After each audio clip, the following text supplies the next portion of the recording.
யாராக இருந்தாலும் தவறு தான். அதை சம்மந்தப்பட்ட திருநங்கை வேணால் நான் வேணால் இப்போ ஃபோன் பண்ணி நான் கேட்குறேன், எதனா இப்படி பண்ணுன்னா சொல்லிட்டு. ஏன்னா என்னோடய மகள் தான் அவள். ஹலோ, ஓ அப்போ இது வந்து அலினா அப்போ இது வந்து 1.5 வருஷம் முன்னாடி நடந்ததா? இது இப்போ நடக்கலையா? அது ஏன்னா எல்லாருமே அது நேற்று முந்தானத்து தான் நடந்திருக்குன்னு நினச்சிருக்காங்கம்மா எல்லாருமே.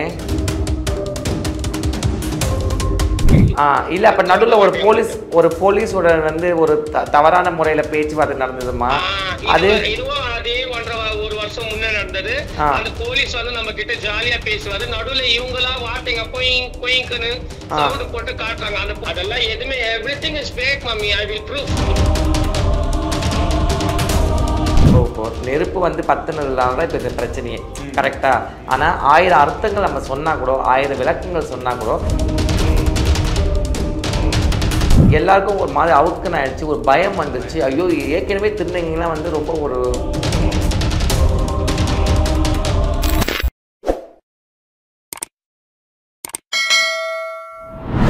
இன்றைய நேர்காணலின் சிறப்பு விருந்தினர், திருநங்கைகளின் முன்னேற்றத்திற்காக தொடர்ந்து பாடுபட்டு வரும் அக்கா சாமுண்டி மலைக்கா அவர்கள். வணக்கங்க. எப்படி இருக்கீங்க? நல்லா. அக்கா, புளியந்தோப்புல வந்து ஒரு பெரிய பிரச்சனை ஒன்று போயிட்டு இருக்கு. அதாவது திருநங்கைகள் வந்து இரவு நேரத்தில் வந்து அந்த சாலையோரத்தில் படுத்து கிடக்கிற நபர்கள், அப்பாவி ஏழைகள் மீது வந்து பெட்ரோலை ஊற்றி தீய வச்சு கொளுத்துற மாதிரி ஒரு கொடூரமான விஷயம் நடந்துட்டு இருக்கதா வந்து சோசியல் மீடியாக்கள் எல்லாம் பரபரப்பாக பேசப்பட்டு இருக்கு. என்னக்கா நடந்தது? ஆக்சுவலி வந்து இது ரொம்ப தவறான விஷயந்தான். சரியா? நானும் தான் பார்த்தேன், நானும் தான் கேள்விப்பட்டேன். எனக்கு வந்து அமுச்சு விட்டுருந்தாங்க. அது பார்க்கும் பொழுது எனக்கே வந்து ரொம்ப கஷ்டமாக இருந்தது. ஏன்னா இன்றைக்கி இந்த காலத்தில் வந்து எவ்வளோ விஷயங்கள் வந்து நம்ம வந்து தாண்டி வந்துருக்கோம், எவ்வளோ போராட்டங்கள், எவ்வளோ கஷ்டங்கள், எவ்வளவோ பிரச்சனைகள் வந்து உலகத்தில் இருக்கும் பொழுது இதெல்லாம் சம்மந்தமே இல்லாதது. ஏன்னா திருநங்கைகள் வாழ்வாதாரம் என்பது இன்றைக்கி தான் படிப்படியாக முன்னேறி வராங்க, முழுமை கூட அடையலை. சரியா? எப்படி பெண்கள் வந்து போராட்டத்தில் இன்றைக்கும் இருக்கிறாங்களோ அதே மாதிரி தான் திருநங்கைகளும் இந்த வாழ்க்கை போராட்டத்தில் நம்ம இன்னைக்கு வளர்ந்துருக்க சொல்ல, வளர்ந்து வர திருநங்கைகளுக்கு இதெல்லாம் அறிவு இருக்கணும் என்னை கேட்டால். சரியா? நம்ம எதை பண்ணணும், எதை பண்ணக்கூடாது. இன்றைக்கி நம்ம சுதந்திரமாக இருக்கிறதுல என்ன வேணால் பண்ணிடுவாங்க. இதே நம்மளுக்கு அந்த மாதிரி பண்ண நம்ம விட்டுருப்போமா?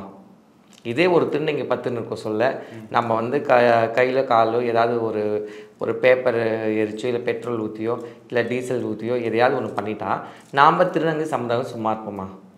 எவ்வளோ பெரிய பிரச்சனையாக இருப்போம், எவ்வளோ பெரிய கொந்தளிப்பு இருக்கும், எங்கெல்லாம் போய் நின்றுருப்போம் சொல்லுங்கள். அப்போ நம்மளுக்கு ஓடனா ரத்தம், மற்றவங்களுக்கு ஓடனா தக்காளி சட்னியா? சொல்லுங்கள். எவ்வளோ பெரிய விஷயம் இல்லை. தவறு தான். யாராக இருந்தாலும் தவறு தான். சரியா? இதை வேணால் நான் அதை சம்மந்தப்பட்ட திருநங்கை வேணால் நான் வேணால் இப்போ ஃபோன் பண்ணி நான் கேட்குறேன், எதனா இப்படி பண்ணுன்னா சொல்லிட்டு. ஏன்னா என்னோடய மகள் தான் அவள். என்னோட திருநங்கை ஜமாத்தில் எனக்கு வந்து மகள் முறை. சரியா? எனக்கு தங்கச்சி பொண்ணு அவள். ஆக்சுவலி இந்த மாதிரி விஷயங்களை நம்ம ஸ்டார்டிங்லேயே வந்து கடுமையான சட்டத்தின் மூலிமா நம்ம வந்து எடுத்துடணும். ஏன்னா நாளைக்கு ஏதாவது ஒரு சின்ன விஷயம் பெருசாச்சுன்னு என்ன பண்ணியிருப்பாங்க. ஹலோ அலினா. ஜியோமா. சரியா? நல்லா இருக்கேன். நான் இப்போ ஒரு சேனல்லேருந்து பேசுகிறேன். சரியா? அதாவது வந்து இந்த சமீபத்தில் வந்து ஒரு நியூஸ் வந்தது, நான் கூட பார்த்தேன். சரியா? அதை பற்றி தான். ஆமாம், உன்னோட பேர் தான் அடிபட்டது. சரியா? என்னம்மா நடந்தது, ஏன் அந்த மாதிரி ஆச்சு, கொஞ்சம் விளக்குறியாம்மா? மம்மி, இது ஒண்ணுமே இல்ல மம்மி. இப்போ நாங்க வந்து ஒரு எப்படி சொல்றதுன்னா, அது எப்படி சொல்லணும்னு தெளிவா தெரியல. இது வந்து 1.5 வருஷம் முன்னாடி நடந்தது மம்மி. ஓ, 1.5 வருஷம் முன்னாடி. இப்ப நான் உங்களுக்கு எப்படி மகள், எனக்கு ஒரு மகள் இருப்பா இல்லையா? ஆமா. அவங்க எல்லாம் சேர்ந்து 1.5 வருஷம் முன்னாடி அவங்க சொந்த மாமா குடிச்சிட்டு அவரு அந்த டக்கு வண்டியில தூங்குவாரு. ஓ, அப்ப இது வந்து அலினா அப்ப இது வந்து 1.5 வருஷம் முன்னாடி நடந்ததா? இது இப்ப நடக்கலையா? அது இப்ப நடக்கல, 1.5 வருஷம் முன்னாடி நடந்தது. ஏன்னா எல்லாருமே அது நேத்து முந்தானத்து தான் நடந்திருக்குன்னு நினைச்சிருக்காங்கம்மா எல்லாருமே. இதுக்கு அது ப்ரூஃபே இருக்கு. இது போயிட்டு 2 நாள் முன்னாடி 3 நாள் முன்னாடி அந்த இடத்துல போய் கேமரா கூட ரீவன் பண்ணி காட்டாது. 1.5 வருஷம் முன்ன நடந்தது.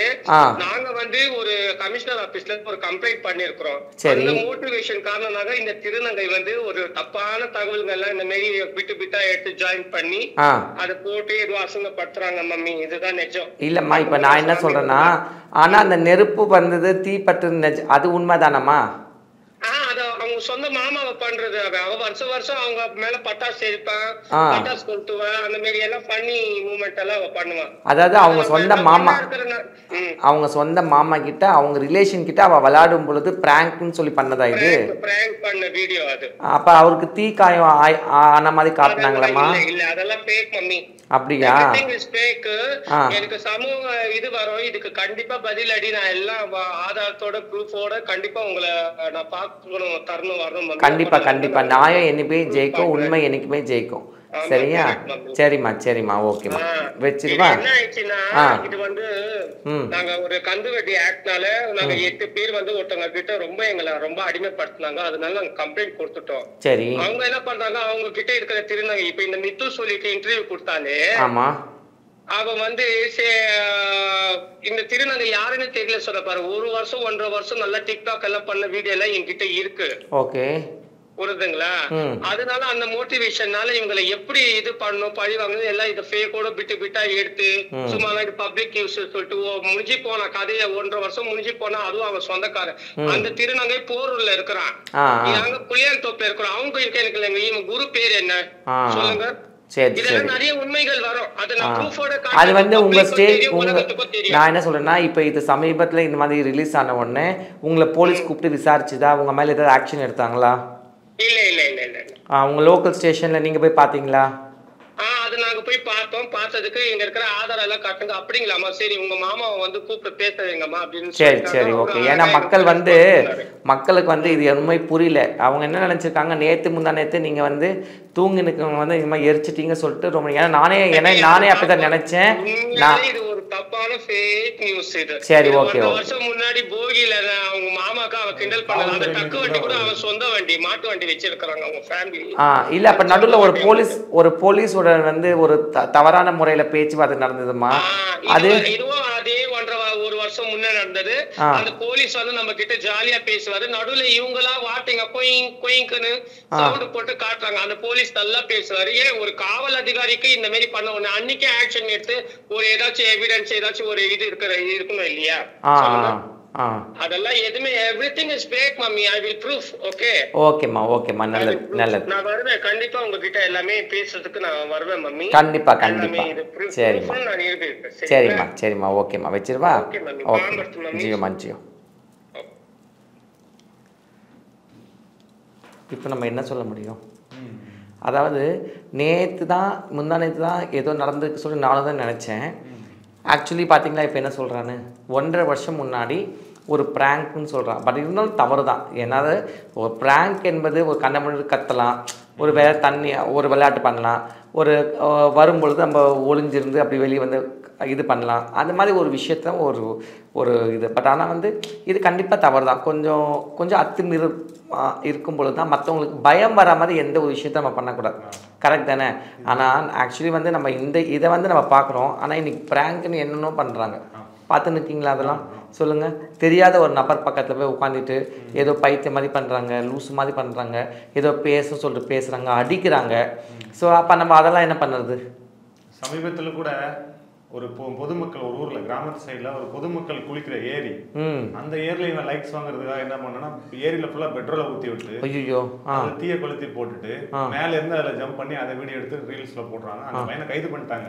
இங்க என்ன பேச்சு வருது அப்படின்னா, நீ உன் வீட்டுக்குள்ள நடக்கிற விஷயம் வெளியே தெரியாது இல்லையா? அது ஒரு பொது குளம். கண்டிப்பா அந்த குளத்துல 1000 பேர் குடிப்பாங்க, தண்ணி எடுப்பாங்க. அந்த குளத்துல நீ பெட்ரோலை ஊத்தி அது கூட ஒரு அறிவியலாத விஷயங்கள்லாம் பண்றாங்கல்ல, அதுதான் பேசு. அதை இப்போ நானும் சொல்றேன். இப்போ அதுதான் சொல்றேன். பாத்தீங்களா? இப்போ நெருப்பு வந்து பத்துனதுனால தான் இப்போ இது பிரச்சனையே. கரெக்டா? ஆனா 1000 அர்த்தங்கள் நம்ம சொன்னா கூட, 1000 விளக்கங்கள் சொன்னா கூட ஒரு விஷயம் தவறுனா தவறு தான். கரெக்ட் தானே? ஒரு விஷயம் தவறு. ஏன்னா அதை பார்த்து யாரும் சிரிக்கல, எல்லாருக்கும் ஒரு மாதிரி அவுக்குன்னு ஆயிடுச்சு, ஒரு பயம் வந்துருச்சு. ஐயோ ஏற்கனவே திருநங்கைலாம் வந்து ரொம்ப ஒரு விஷயம் எவ்வளோ நம்ம போராடின்னு இருக்கிறோம், எவ்வளோ பிரச்சனைகள் நம்ம வெளிக்கொண்டு வந்திருக்கோம், எவ்வளோ பிரச்சனைகள் வந்து நம்ம வந்து கலந்துரையாடல் பண்ணிக்கோம். அப்போ இந்த மாதிரி ஒரு விஷயங்கள் வரும்பொழுது இன்னும் கொஞ்சம் வளர்ந்து வர திருநங்கைகள் கொஞ்சம் கேர்ஃபுல்லாக இருக்கலாம். இனிமேல் இந்த மாதிரி தவறுகள்லாம் செய்யக்கூடாது. சரியா? இதுதான் நான் வந்து அறிவுறுத்துவேன். வேற ஒன்றும் சொல்கிறதுக்கு இல்லை. ஏன்னா வந்து நம்ம இப்போ தான் பேசுனதுக்கு என்ன சொல்லிட்டா, அவங்க மாமா கிட்ட மாமா இருந்தாலும் அண்ணன் இருந்தாலும் தம்பி இருந்தாலும் சத தானே. கரெக்ட் தானே? சப்போஸ் ஒரு ஆக்சிடென்ட் திடீர்னு ஒரே ஆயிடுச்சு, அப்போது வாழ்க்கை ஃபுல்லாக வந்து அந்த வீட்டு குடும்பத்துக்கும் ஒரு பிரச்சனை தான். இன்னும் பண்ண உங்களுக்கும் வந்து மன நிம்மதியாக இருக்காது. அது சாவரைக்கும் நம்மளுக்கு வந்து வடுவாக தான் இருக்கும். ஸோ இதெல்லாம் வந்து தயவுசெய்து இந்த மாதிரி ப்ராங்க் என்ற பேரில் மற்றவங்களை துன்புறுத்துறவங்களுக்கு எதுவும் பண்ணாதீங்க. அது எஸ்பெஷலி வந்து வாயில்லாத ஜீவன்களாக நீங்கள் நிறைய பண்ணுறீங்க ப்ராங்க்கில். அதுவும் நாங்கள் பார்த்துட்டு தான் இருக்கோம். இது ஒரு பாடமாக இருக்கட்டும். தயவுசெய்து வாய் இருக்கிற ஜீவன்களாக இருந்தாலும் சரி, மனிதர்களாக இருந்தாலும் சரி, வாய் இல்லாத ஜீவன்களாக சரி, பறவைகள் சரி, அவங்களும் இந்த உலகத்தில் வந்து வாழ தான் இந்த பூமிக்கு வந்திருக்காங்க. நம்ம உயிர் நம்மளுக்கு எவ்வளோ முக்கியமோ அதே மாதிரி தான் பிறர் மற்ற உயிர்களும் நம்மளுக்கு முக்கியம். எந்த விஷயமும் அன்பு ஜீவகாரியமோ தர்மத்தோடு இருந்து மற்றதை வந்து செயல்படுங்க. ஏன்னா உலகம் இன்றைக்கி எத்தனையோ மூலை முடுக்கில் வந்து பிரச்சனைகளும் எவ்வளோ அழிஞ்சின்னு போயிருக்குது. ஒரு நாள் வந்து நம்மளுக்கு கெட்ட நியூஸ் தான் அதிகமாக வந்து இருக்குது. ஸோ இதில் வந்து இந்த மாதிரி ஒரு தவறுகள் செய்யும் பொழுது இன்னும் தர்மத்தின் நிலை மாறும் பொழுது உலகம் கண்டிப்பாக அழிவின் பாதையில் தான் நோக்கி போகும். தயவு செய்து இதெல்லாம் நீங்கள் மாற்றிக்கணும். இதுதான் இந்த சேனல் மூலிமா நான் உங்களுக்கு வேண்டி கேட்டுக்கொள்கிறேன். இந்த சம்பவத்துல வந்து வெளியே வந்த விஷயங்களை வெளியே கொண்டு வந்தது பாத்தீங்கன்னா பொதுமக்களும் யாரோ ஒருத்தர் கிடையாது. சக திருநங்கை அவர்கள் தான் வந்து இந்த மீடியால கொண்டு வந்து பெரிய அளவுல பிரச்சனை ஆக்கியிருக்காங்க. கண்டிப்பா இப்படி இவங்களுக்கு திருநங்கைகளுக்குள்ளே ஒரு போட்டி பொறாம பிரச்சனை இருக்கிறது வந்து எப்படி பார்க்க முடியும்? சரி, அதனால தான் நான் என்ன சொல்ல வரேன்னா, இப்போ ஜமாத் சிஸ்டமில் வந்து நம்ம வந்து ஜமாத் இருக்குது.